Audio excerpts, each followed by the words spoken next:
Et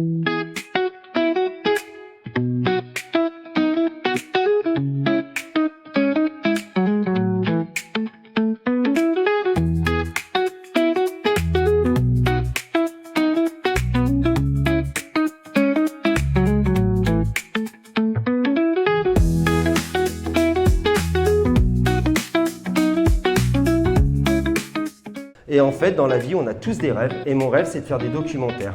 Et le premier, pour moi, le plus simple, on va dire, c'est la Sèvre nantaise, parce que j'habite le vignoble de Nantes.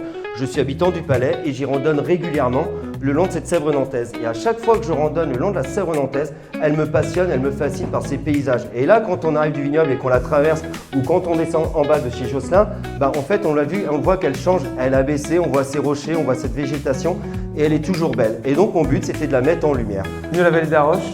Pour ceux qui ne connaissent pas la vallée d'Arroche, donc là, nous, on a un domaine de réception qu'on a restauré en famille. Il y a un petit moment de ça, parce que les parents, du coup, ils sont absents aujourd'hui, ils s'excusent. Ils ont acheté le domaine il y a 25 ans maintenant, 24 ans exactement.